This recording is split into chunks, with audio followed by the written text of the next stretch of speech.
SpookyWoe arm reveal, guys. Crazy. I don't remember a stream where I didn't wear the SpookyWoe hoodie. Crazy, man. Give me a second, chat. Okay.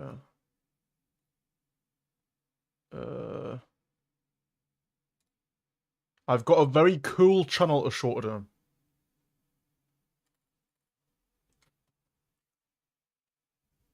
Let me just throw everyone in real quick.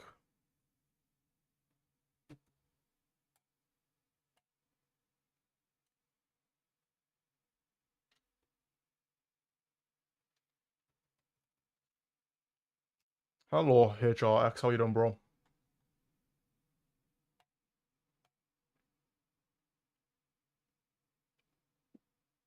P, what's up, bro? It's spooky time. Okay. Hi, Alan. How you doing? I've got a very interesting channel to show today. Me and my father have watched this channel for years. Literally 3 years. Backrooms floor 84, what do you mean? What do you mean, short one? Shut up. Okay, anyway. Me and my father have watched this channel for years. And I'd say this is probably one of the most underrated sort of YouTubers on the platform. Apart from me, obviously. There's a mimic in your house. Okay, bro. Okay, bro. Very, very good. So, we're doing some React content today. Basically. Fob, how you doing, bro? Okay. This is the channel called Fortune. Absolutely great channel. I'm in your walls. Shut up, bro. Shut up, you goon. Okay. So, some of the best stories on this channel are... Let's have a look. It's the Reddit stories, man.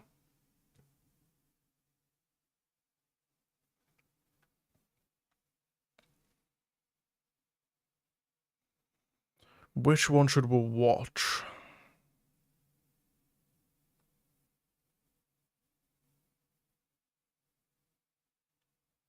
Yeah, they're really good, bro. Does anybody see a video that they like the sound of? The most scary one, right? That's a difficult one, man. Reddit stories from people who have killed. Where's that?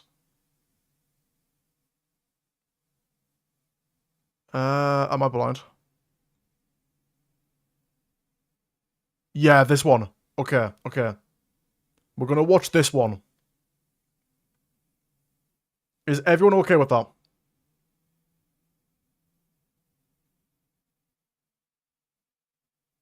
Is everyone alright with that?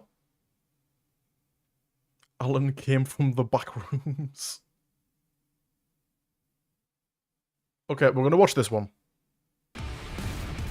Ignore the ads.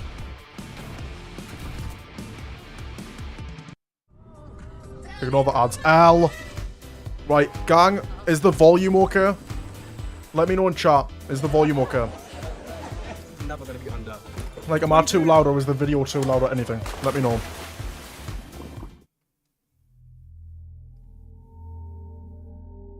It's perfect. Nice. It was about 3 a.m., but I was... Okay, hold on. Before we start watching, just wait till you see this guy's hair. It is so nice. This is some of the best hair you'll ever see.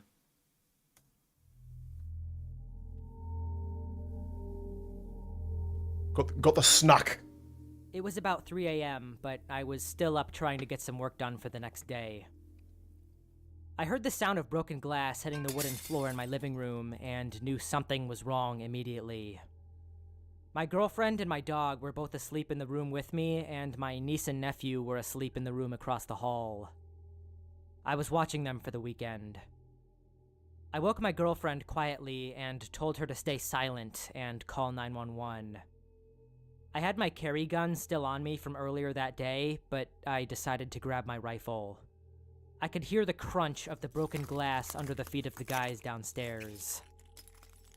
Had it just been my girlfriend and me in the house at the time, I would have stayed put in the bedroom, but with my niece and nephew across the hall, I didn't want anyone coming upstairs. I positioned myself at the top of the stairs and stayed quiet, hoping they'd just take my TV and game consoles from the living room. Okay, gang. Is this just me? If somebody breaks into my house, I'm going out the window. Is that just me? Like, I don't care that I'm on the second floor. I'm jumping out of the window. I don't care. Is that just me? It can't be, man.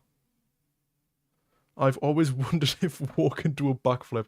I can't take this video seriously when you guys are just taking the mick. What if you live in a penthouse? That's such a... yeah. It's just some rich guy. Gun standoff, yeah. Okay, okay. Rightio. I'm just gonna... and leave. After about a minute or two, both of them moved into the downstairs hallway and started heading towards the stairs.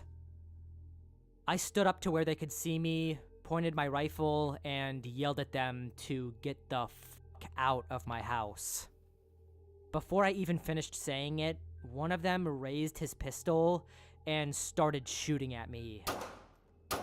I didn't see him draw, so he must have had it in his hand and I didn't notice it. I returned fire and hit both of them several times. Who in chat said America? Damn.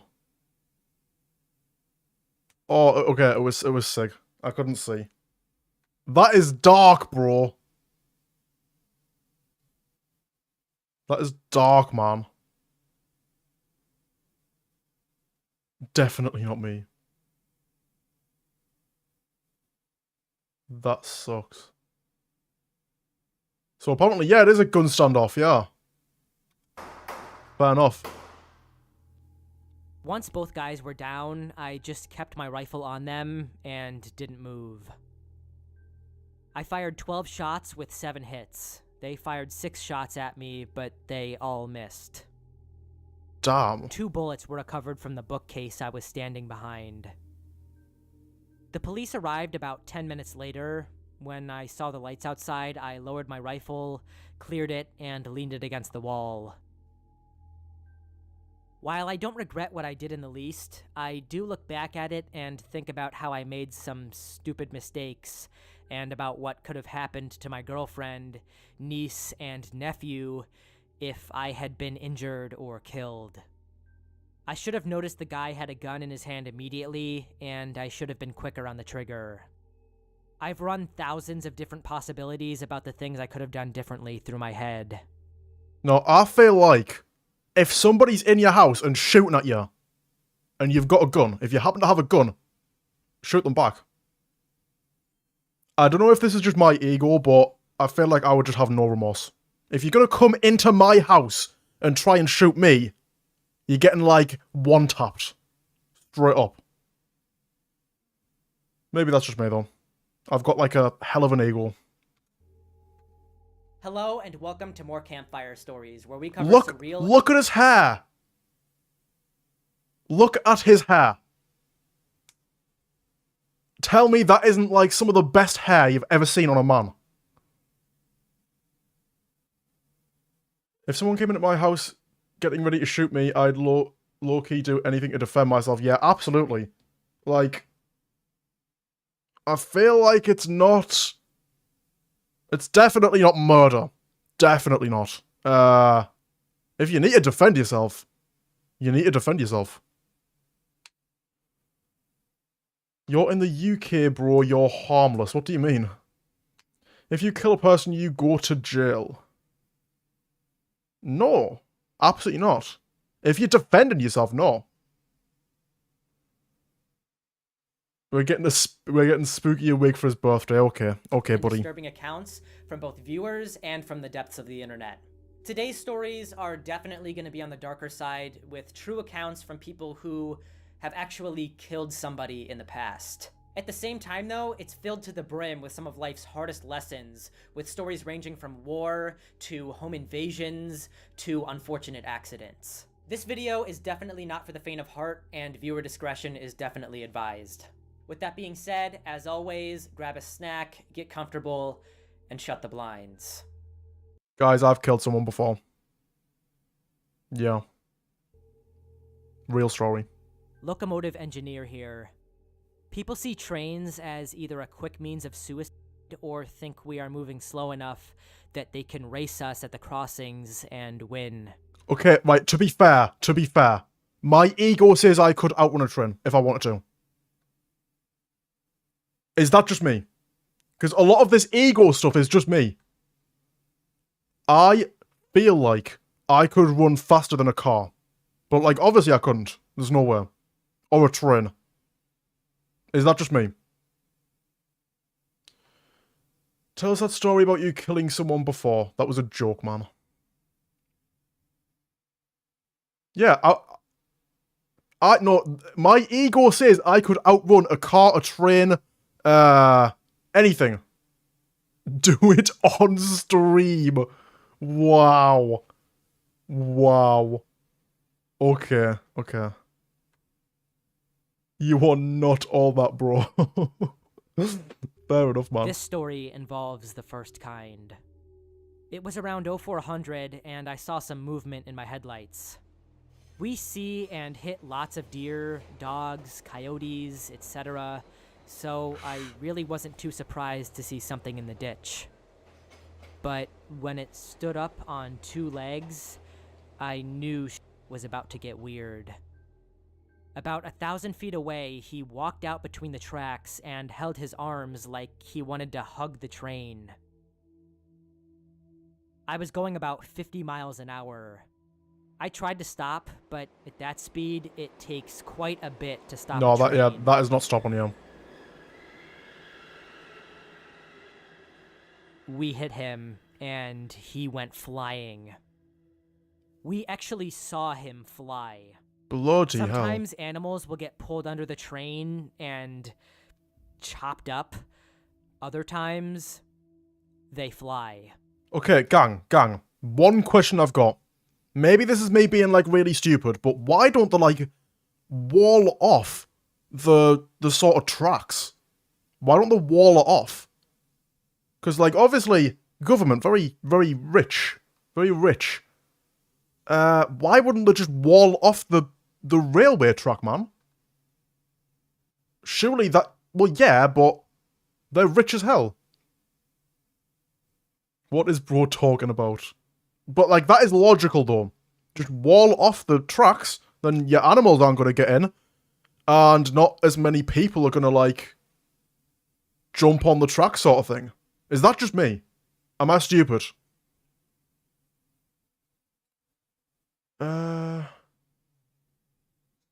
My voice is slightly too loud, yeah.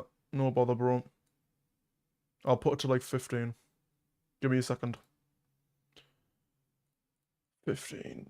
Minus 15 dB. Perfect.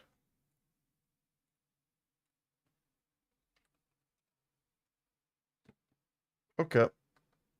Sorry about that, gang. After we stopped, my conductor went back to see what's what while I contacted the dispatcher and emergency response. My conductor found him. He was still alive. Pink foam was coming out of his mouth, and he was in horrible pain. Bloody hell. This wasn't the quick death he hoped for. He held on as long as he could, begging my conductor to not let him die. He changed his mind, I guess, but he did die. Oh, that sucks, man. They gave me and my conductor the option of taking 3 days off for trauma, but neither of us took them. The get back on the horse philosophy. That sucks, I had a few man. nightmares. My conductor was messed up for a while. We figured he was an adult and made his choice. F*** him. I have coworkers that have hit kids or cars with kids in them, though, and that fucks them up big time. Yeah, I can imagine. After that, anytime they approach a crossing or even see a kid, their hearts start racing. But, right, okay. See this? It's called an aglet. Hold on. Without it, your shoelaces would fall apart. Shut the fuck up. Your DNA has Okay, gang.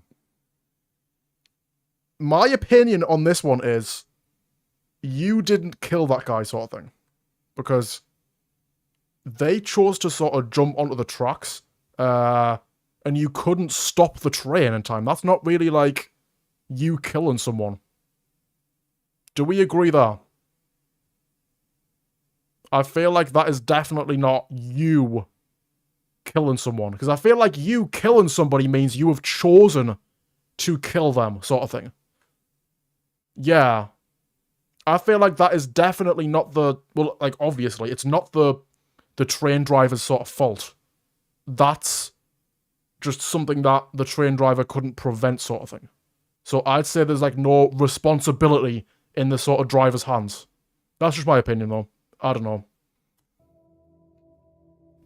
Battle of Kafji, Gulf War.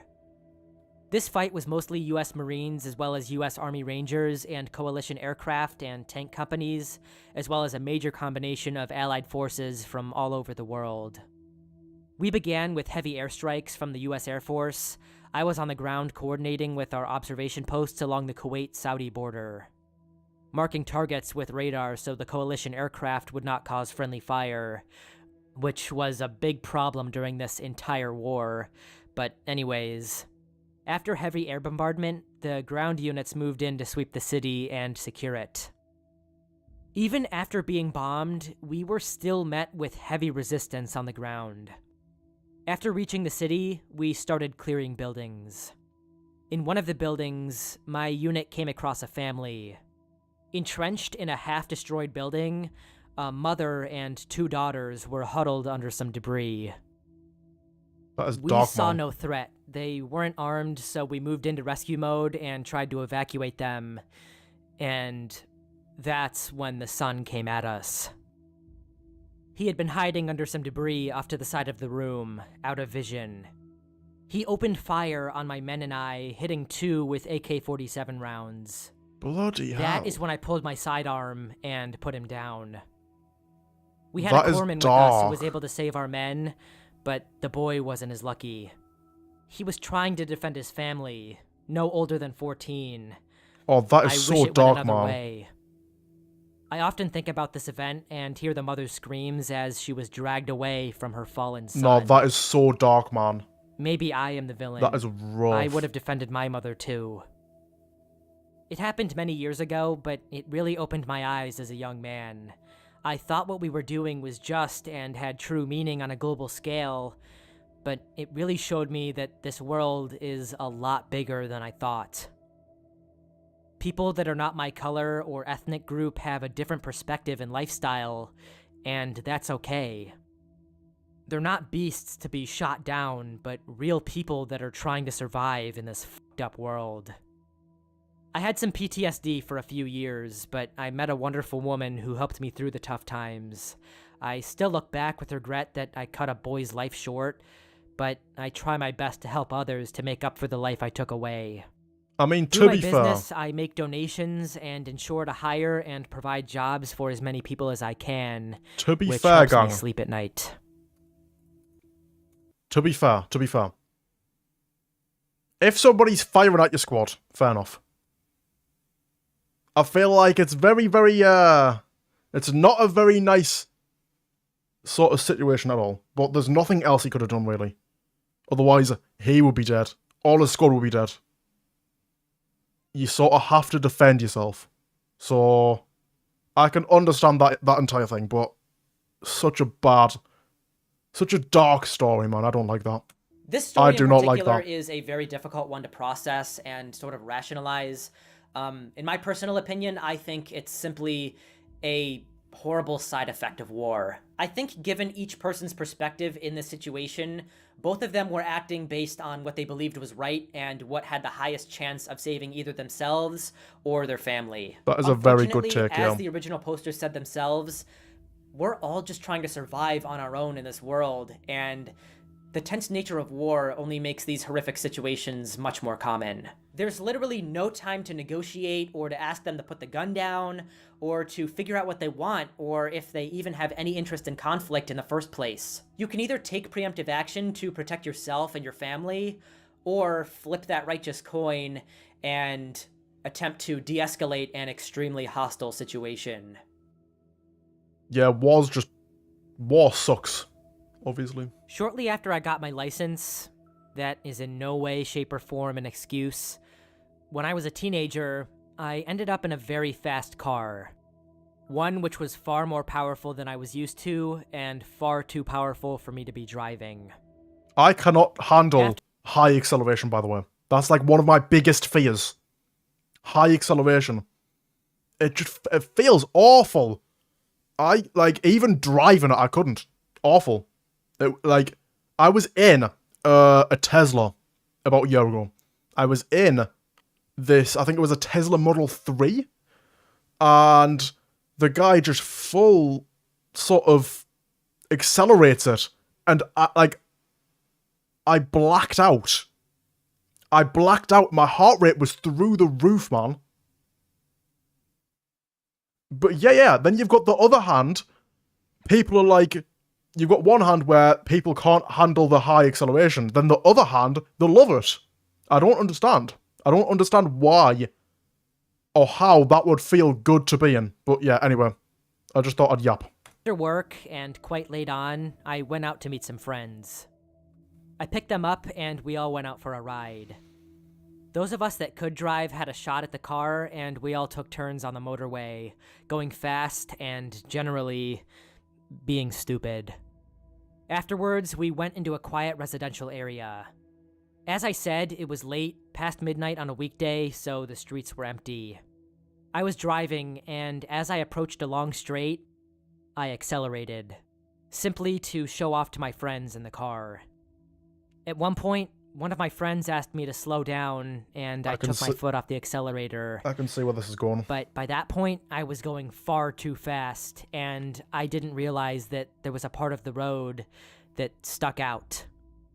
I swerved to avoid it, and lost control of the car. Yep. It flipped several times and hit a tree driver's side on. I don't remember much past this point, as I was badly injured as well, but I remember someone asking if everyone was okay, and then someone else saying our friend's name and that he was bad. You're one sentence away from launching your website with Base 44. L. Since the beginning of the internet, there's never been L such adverts. a fun, fast, and intelligent way. I turned to try and look behind me, and I saw his face. I heard his breathing. If you've ever heard what's called a death rattle, then you'll know the sound. You never forget it. I didn't know at the time, but that's what it was. He died almost instantly, and what I was hearing was the sound of his body shutting down. My question is, it might, go on to it in the story after. Would you get jail time for that? If you are, I understand, if you are, high acceleration going over the speed limit, sort of, on a road, and then you hit somebody, if you're street racing and then you hit someone, then you would go to jail. Because that's is that 3rd degree murder? So it's basically you murdered somebody, sort of, because you were being unsafe. So it's 3rd degree. Or could be manslaughter, yeah, but if you're what's the word? If you're being dangerous and breaking the law, and that results in somebody dying, then that's 3rd degree, I think. I'm not a law student, so don't quote me on that. But my question is, if your friend's in the car and you're doing that exact same thing, street racing, going over the speed limit, and they end up dying, would you be put in jail for that. Or trialed for that sort of thing. I assume we'll find out, but yeah. Just wanted to ask. 5 seconds before the accident, my actions felt inconsequential. We were having fun. Because of those actions, my actions, a teenager, a child in my eyes now, was taken from his parents, his family, those who loved him and cared for him, from his friends, from his life. He was a couple of years younger than us. We took care of him, joked, laughed, talked about the future, our dreams, aspirations. I took those things away from him and from the world. Yeah, I destroyed a that family sucks, and man. caused grief that should never be felt. To be felt every day by those who loved him. The pain I caused to my friends in the car that night, who close their eyes and see their friend dying inches away. The pain I caused to my own family. Shame. Shame, regret, and sorrow is what I feel. What I felt every day for 16 years. He'd have been 32 years old this month. I think of him that night and my actions every day. I have a photograph of him that's placed in my bedroom, and it's the first thing I see when I wake up in the morning, and the last thing I see as I go to bed at night. That makes it so much worse. I don't think I can call it pain anymore. It's not pain. It's a part of me, and however I feel is inconsequential in comparison to the damage I've caused to others. I'd be lying if I said I have an unhappy life. I was sent to prison for causing his death. Yeah. Afterwards, I've managed to build something. I wonder have how a long he was in career jail and a for. home. I have a wonderful, supportive family. I have lovely friends from before the crash and new ones who don't know my past. The 2 others who were with me are 2 of my closest friends and have their own children now. I can sit here, I can type this with tears rolling down my cheeks, and then I'll go on with my day. I'd say probably I know about that my 5 actions years. have consequences. I wish I could have sensed that then, but I didn't. Yeah, If that's you can read just so this, messed up, man. Please, please make sure that no matter what, always drive safely. Like, it's such a stupid mistake, but laws are there for a reason. And, like, if you're not going to follow them, then expect bad things to happen, sort of thing. That's my take on that. I feel like, obviously the guy's not a bad person because of that, but such a stupid mistake, man. Literally ruin your life. If you make the choices that I made, then those actions may have consequences as well. I live in a ranch, but it's close enough to the outskirts of civilization that the worst part of it often washes up on my property. This was over 20 years ago. I was in my garage doing some cleaning, and I heard the back door being kicked in. I had all the lights in the house off, and the garage had no windows, so I assumed he or they didn't know I was home. The back door didn't connect to my kitchen, but to a room I used as a kind of office, and that room was connected to the garage that I was in. I kept my guns in that office, but I'm not the brightest of individuals, and I thought if I rushed now, I could hold up whoever it was before they got to the guns. Stupid mistake in retrospect, because I usually kept a loaded shotgun hanging from the wall just a few feet away from the broken door. Oh no. I kicked the garage office door open, and lo and behold, a bearded crackhead missing his front teeth is standing there with the lights on, giant-ass grin on his face. With the shotgun. With my gun pointed at me. Yep. Mm-hmm. I told him to put him up, and he just yelled. What the hell, man? Then he shot me. Yeah, that's gonna hurt. Oh. I felt the father of all body punches hit me and shove me back into a window. My legs gave, and I went down like a tree. It's just gonna back and Splatter ya. sideways into the glass and window frame, bouncing my ass off the windowsill and falling on the floor. I'm not sure how fast it actually went because as I hit the floor, I saw him lower the gun. I think he believed he had killed me. I lined up my right arm and fired my revolver once. Yep. Okay. Okay.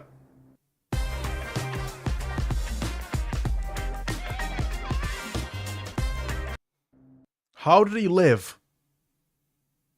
I don't actually know. From what I've heard, shotguns are a lot less lethal than people think. I don't know how. I think it has to do with the penetration of the sort of shells. But shotguns are a lot more, I think anyway, survivable than people think. That's probably why. Yeah, it will depend where you shot as well, yeah. Yeah, it'll have to... Bloody hell. It'll have something to do with the range as well, yeah. Absolutely. Because obviously it spreads out. I saw the giant fireball out of my gun and then him lift up somewhat from the ground. I hit him center of mass with a .357 Magnum. He never got up again. Yep. He had shot me in the left groin belly area with a 12-gauge buckshot, most of the shot missing. Otherwise, I guess I'd have no hip left. Still, the shot nicked my femoral artery and penetrated into my lower abdomen as well, later revealed to have hit my kidney and hip bones. Ooh, that's not nice. I sat there for what seemed like an eternity. In reality, it had all taken place in under 2 to 5 minutes. Watching a pool of blood form under me and my skin turn white, and for some reason hallucinating heavily, hearing voices and seeing faces and shapes wander in and out of the walls. I felt real tired and the coldest I had ever been in my life. I felt the urge to get up, but my body wasn't answering. I knew I was going into shock and that soon I'd be dead because police response time was over an hour here back then. I said my goodbyes in my head and decided that life so far had been fun and worth living, then closed my eyes. That is dark, yeah.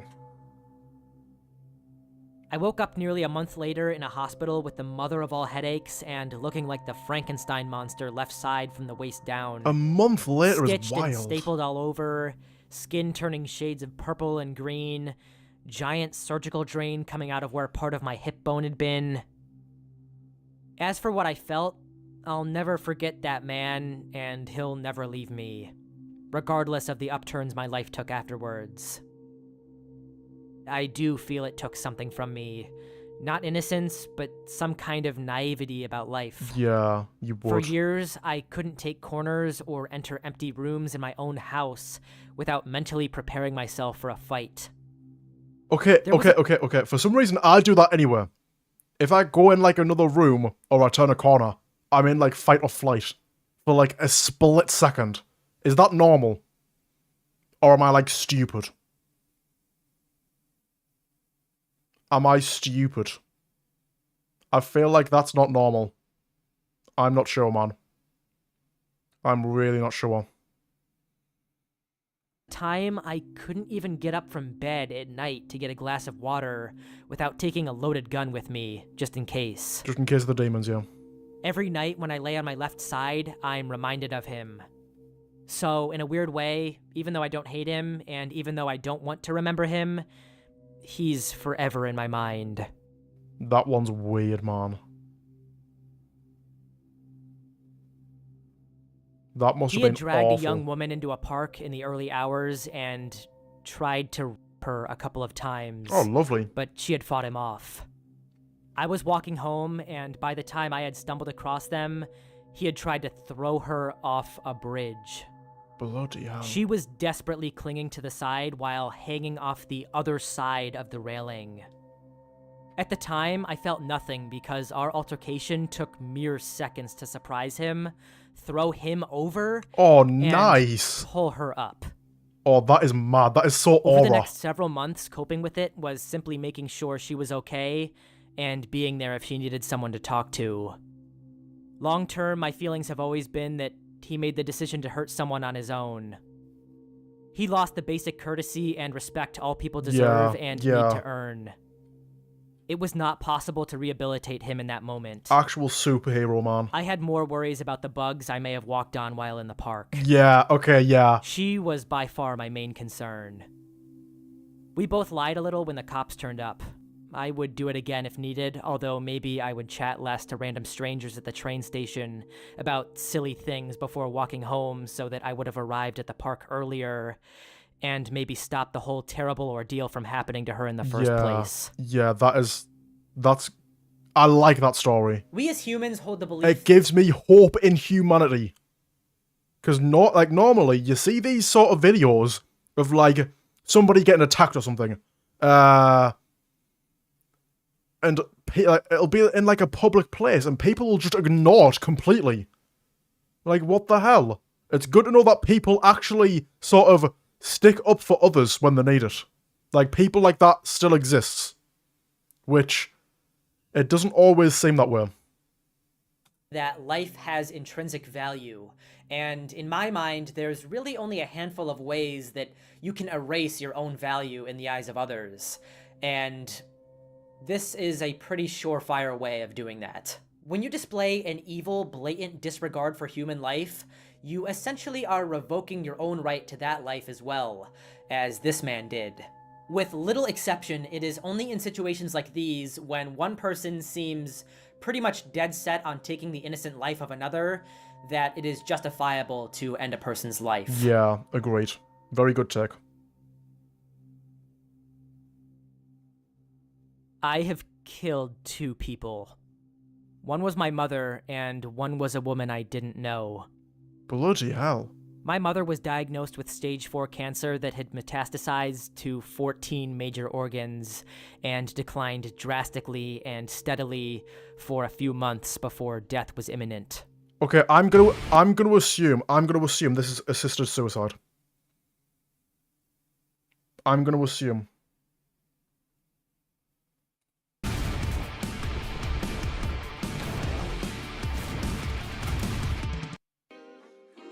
You asked for more ways to create, so we made a major update. Sleeve printing is now. Our hospital. If you think about it, yeah. If you think about it. If you're seeing somebody you love, like, suffering really badly, would you let them go through that, or would you end their misery sort of thing? So, it just depends which way you see it. I think that's where the story's gonna go. I'm pretty sure. We'll see. This worker told us she probably had days left, and my mom said with what little breath she still had that she didn't want to wait until she couldn't say goodbye. Yeah, she was already close to losing consciousness. My dad and I agreed to help, and the hospice nurse told us how. The nurse left, we had our time together, and we cranked up the morphine. Make sure it goes to 11, was one of the last things my mom had said to me. She died peacefully and quickly, but in my darker times, I sometimes remind myself that I killed my mother, the person I loved the most in the whole world. It can F with your head if you let it, so I try not to. The woman I didn't know was a few years after this. I was visiting my mother's best friend who lived in a very rural area. And it just so happened that my visit coincided with a pact that said friend had long been asked to carry out. Her neighbor, who lived half a mile down a dirt road, was an elderly lifelong leader of the Hemlock Society, a Right to Die organization.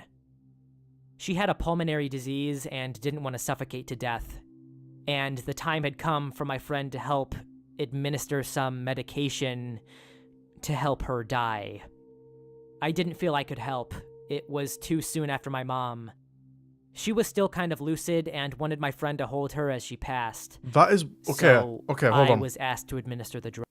This is weird because, like, that sort of thing where you're sort of helping somebody, you know, not be alive anymore, basically. Having that happen once in your life is rare enough, but twice, I feel like that's, like, very rare.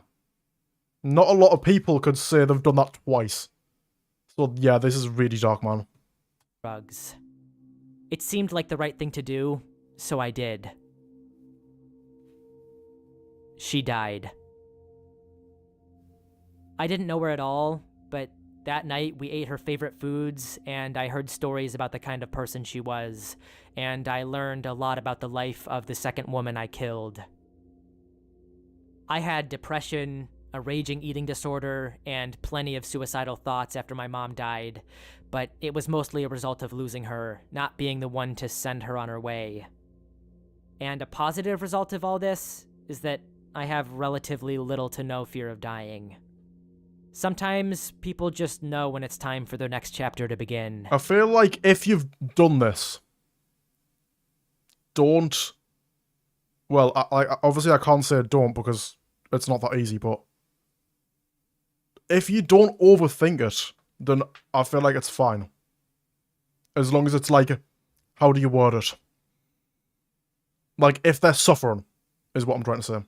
Like, medically. I feel like if you overthink it, that's where it gets really bad. That's where it starts to get really bad. I'm a cop, and while responding to an active shooter, I was shot in a gunfight. He shot me with an AR-15, our vests don't stop those rounds, and I shot and killed him with mine. I was shot in a very vital area, and almost died. As for killing him, I felt guilty for quite a while. I'll explain. I don't think I would. As a cop and a gun guy, I knew how bad my injuries were. I knew I was in serious trouble, and my odds were not good. I was laid out on the ground in a massive amount of pain, so much pain that I couldn't speak. The whole situation was extremely chaotic and violent. It was absolutely terrifying because I knew I was dying. I wonder why When he was rescue shot. picked me up, my blood pressure was 60/30.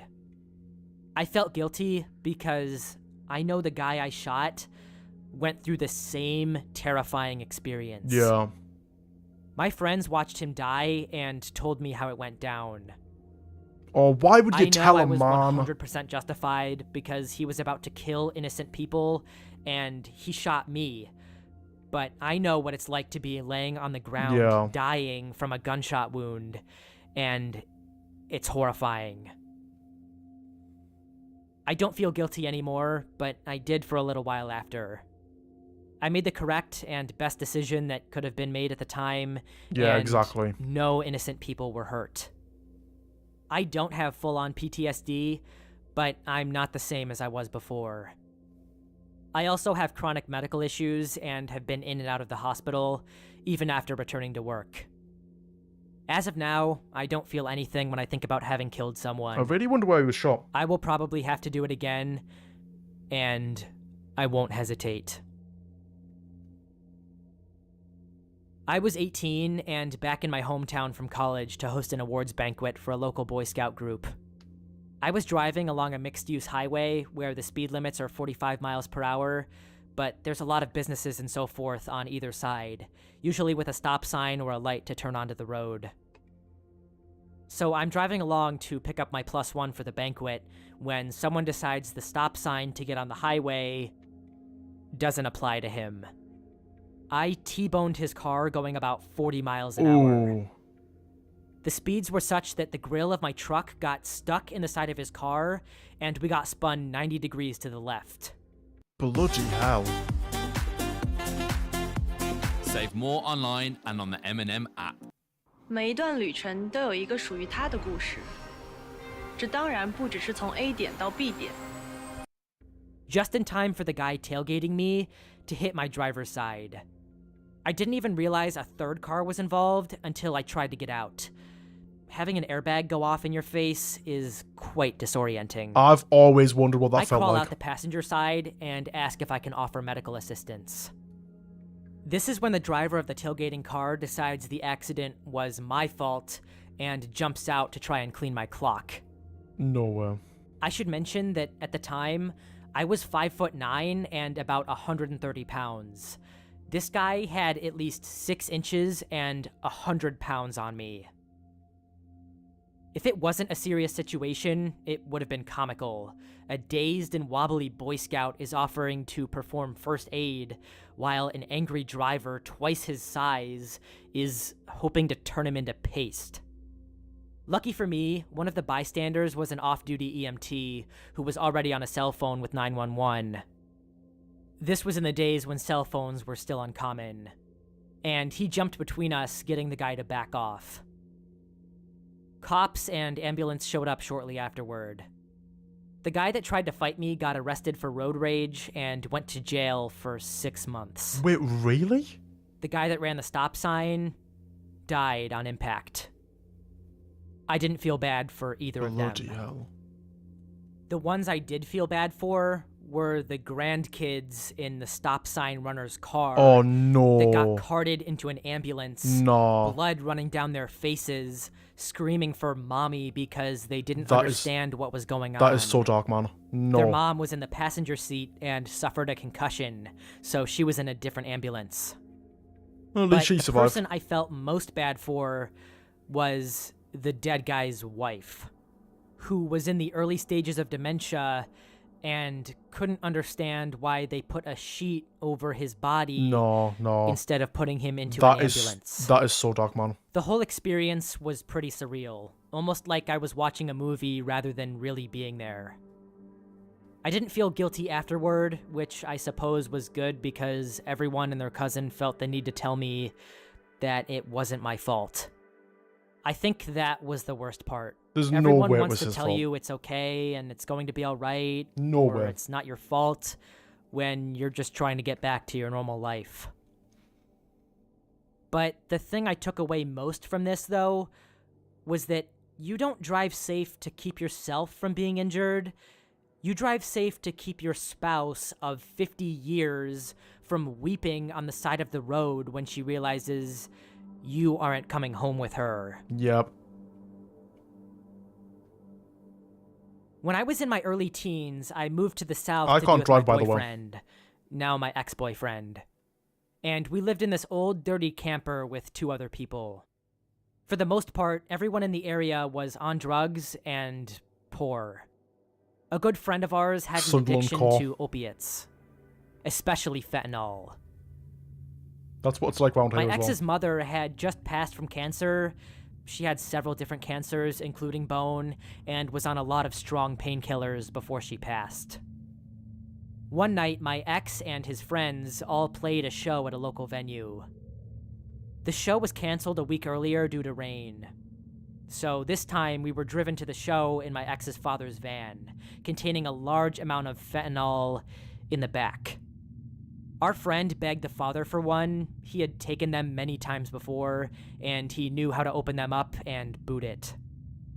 He also had a terrible wisdom tooth that constantly caused him pain. The father agreed to give him just one due to the tooth pain.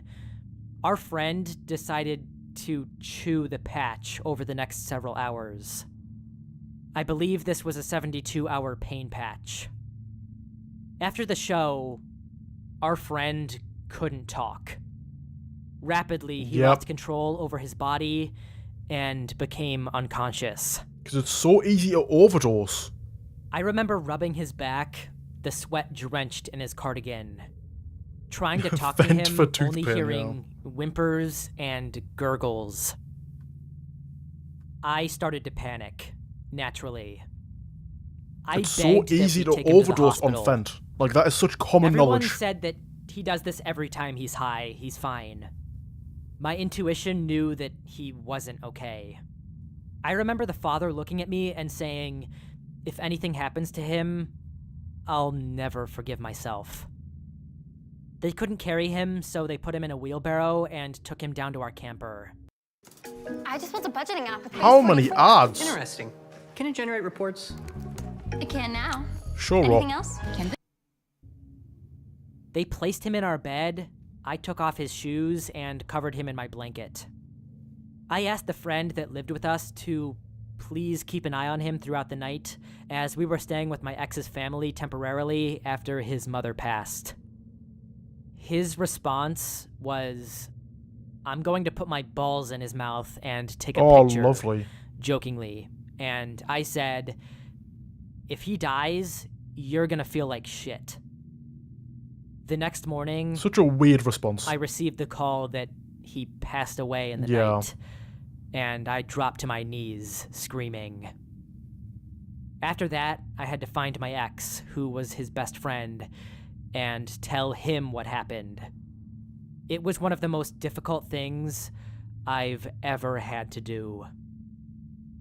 The first few years... Gang, the moral of the story, don't do drugs. So simple. Just don't do it. What is the point? It's so, like, people don't realize how easy it is to overdose. And the side effects of drugs in general, just don't do it, man. Simple as. Don't do it ever. Don't ever get the experience.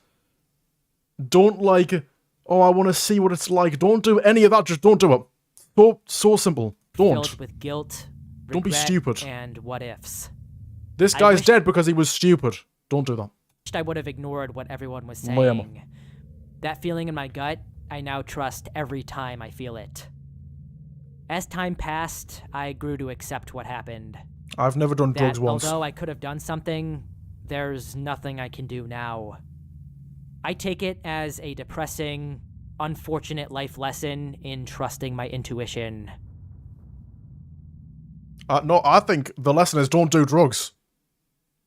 Well, like, it is so addictive, yeah.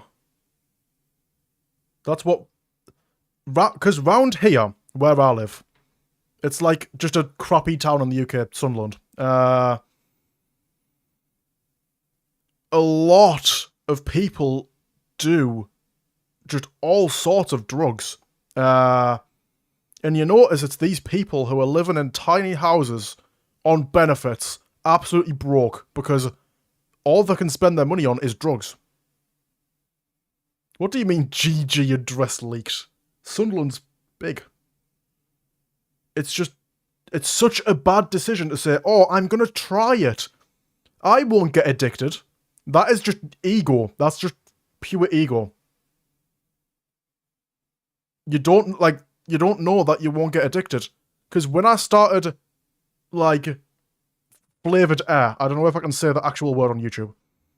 When I started flavoured air, I was like, no, I won't get addicted. Like, I can control when I have it and when I don't. I did that for 2 years. And when I first quit, for 2 weeks, I was just an awful person with them withdrawal symptoms. It lasted 2 weeks, like I said. I was angry, I was awful, irritable. I was actually physically ill. I couldn't eat for days. It is really bad what these drugs do to your body. So just don't do it. It's not cool, it's not funny, just don't do it, man. So simple. I hope you all took something away from this video. I know many of the different details were definitely a bit gruesome. Yeah, this video and was maybe so a bit dark, hard man. to hear, but I think there's a lot to be taken away from situations like these. We never know if or when we'll end up in a situation like this. Life necessarily must come to an end, and it's all of our hopes that we can arrive there peacefully and easily, but this obviously is not always the case. I ask that you all please take care of yourselves. If you have experienced a situation similar to one of those described in this video, or really are struggling at all on the inside, I ask that you please reach out to your doctor and get a referral to a therapist. This guy's because awesome. Professional help can be extremely I powerful like this guy. if executed correctly. I really like this guy.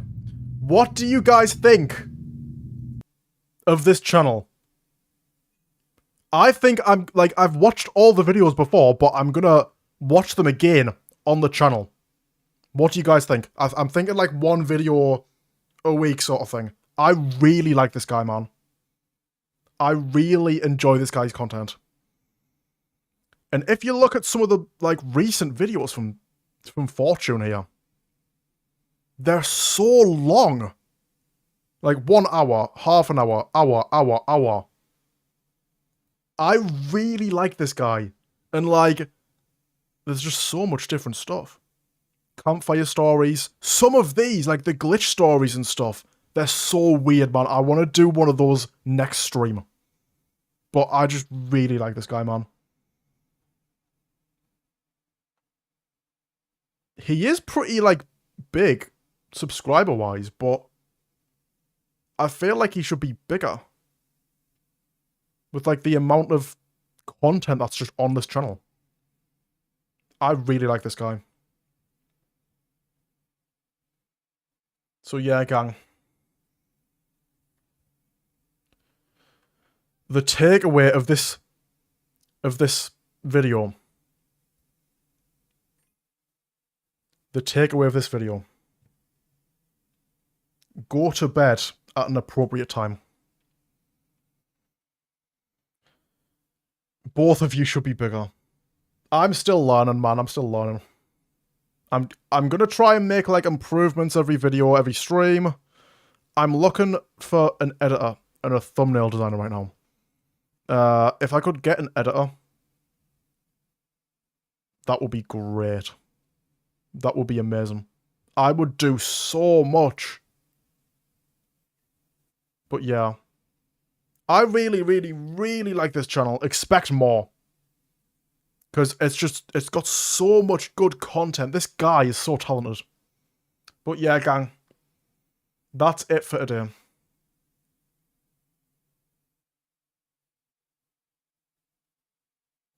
That sounds good, man. I might stream tomorrow. I'm going to try and get a video out tomorrow. If not, if I don't get anything out until next week, I'm going to be making improvements. Especially to, like, the streams. So, just expect good things. Improvements. I'm, like, a bit sloppy right now. Are you going to do an update stream? No, I quit.